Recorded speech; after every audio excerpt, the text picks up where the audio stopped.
Hey, what's up guys? Tolerant Madman here, back in Dungeon Defenders Awakened to bring you some basic tower setups and a little bit more advanced ones that you can use as a newer player or as a player who just never thought of these kind of combinations. First off, I'm going to start with the Squire, and I'm going to show this character only build for 3 different setups to just block a choke. Here is the cannonball turret behind a spike barricade, which is perfect, especially on staircases. And for people who think it's going to clip the back of the shield, you can clearly see it just shoots straight through the shield and will hit the enemy on the other side. This one's very solid, very good if you play it as a Squire, that you've probably already done this. It's a very common one. Sometimes you might spice it up and do a harpoon instead, like this over here, which works just as well. And I even swapped out the slice and dice for a bounce barricade, which would keep them off of the defenses and make it almost impossible to hit the ballista. Very good one, very good one. Switching over to the Wizard, not very much in the strength department when it comes to the strength of his barricades. That's why he relies a lot more heavily on slice and dices or blocking fields. But you can put down one of his elemental blockades and have a magic missile or a fireball tower behind it. That works okay, but you may want to abandon it way later.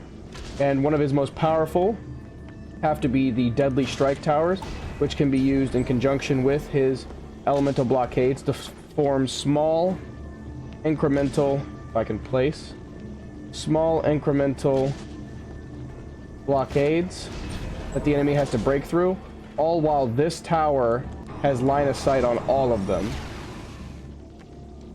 So that is a really good one. That's the kind of range it can get.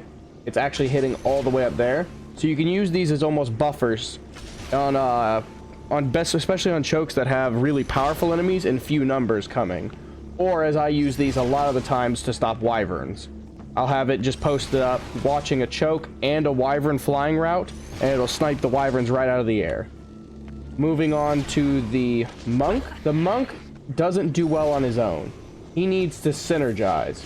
But if you have to make a monk only setup to block a choke, you're gonna probably want to be in this choke as well.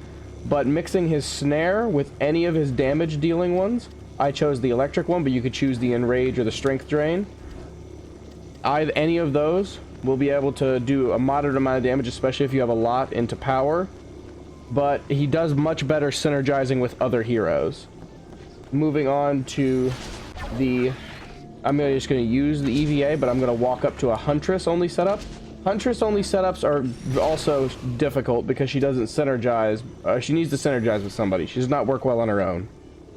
One that I do use a little bit as a Huntress is Explosive, Inferno, Explosive. The explosive one will take out some of the just cannon fodder enemies. You could even swap this out for a poison. Then this one will wipe out all the rank and file, and any of the strong ones that make it through will be wiped out by this last one. You'll have to keep on replenishing the first one, but it does pretty well. I would actually, now thinking about it, replace this with poison. Just get rid of the really, really weak enemies, like a kobold walking through here. Moving now on to the EVA.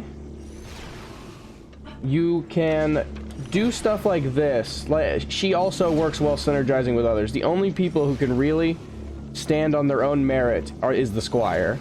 He's the only person who I think their towers stand on their own merit, and that's coming from an EVA player. So EVA having a proton beam in their path so that they're walking through it the entire time, then put a blocking field and a reflecting field. Why? Because the archers might get bumped off course and be standing right here, and they will just keep shooting your blocking field until it breaks. And then some of the strongest, like the orcs and the ogre, can just walk right through. The reflecting field will be bouncing back the arrows. If not killing them, it will buy you time to get over here and realize what's happened so you can stop them. Walked over to this for some reason. Here is some amazing synergy between 3 different characters: Huntress, EVA, and a Squire. The slice and dice will stop and damage anyone trying to get all the way through. This lightning trap will kill the strongest who are still standing there contesting the slice and dice. And the proton beam, which is a personal favorite of mine, they'll walk all the way through. 90% of the time, rank and file enemies won't even make it to that slice and dice. they will all die along the way, and the strongest will reach here very, very wounded, if not already on the cusp of death. Right here is very similar, but synergizing with the monk instead of the huntress. Proton beam all the way through for damage, and then an ensnaring field to just be even more devious, having them slowed to a crawl while walking through here. And then when they finally get here, 90% of the time no one's going to get here. This is just, you could replace this with a spike barricade, but this is for some of the massacre kind of stuff where you're expecting them to just withstand. Here is a very basic kobold build, synergizing with 3 again. Apprentice is the one we're synergizing with, because Squire and EVA, they just work, they work perfectly together. And the Apprentice can actually jump in on that with his deadly strikes.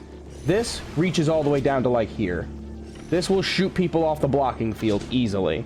Upgrade it and its range gets insane, like you see this one here, able to snipe all the way up there. Any archer shooting this will get taken out. Reason why it's a kobold stopper is the kobolds will stop here.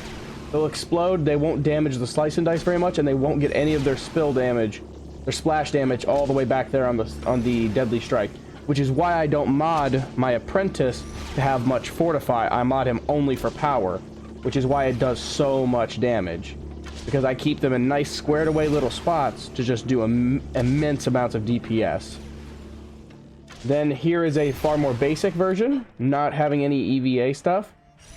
I would use this on positions that I'm pretty sure no rank and files are going to be coming, or if I've run out of a lot of my building units. This will just snipe over top of the slice and dice and kill people, and the archers aren't able to get an angle on this whatsoever, because if they go further back, they're just clipping the top of the slice and dice. Get too close, they're getting hit by the slice and dice. So that one's very, very good, very, very easy to do. Let me see if I have any more for you guys here. I do believe that was everything. Oh no, here is the synergy between two who don't synergize, who don't go well by themselves, but can synergize with each other.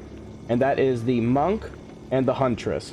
An inferno trap inside of an ensnaring aura will cause the firebomb trap to go off, and will make it to where they're stuck in here for longer, causing a lot more DPS.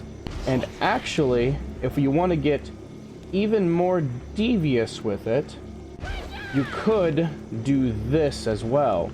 Have a poison trap upon the entrance, and then have an explosive trap, and then if anything gets out of that, a thunder trap.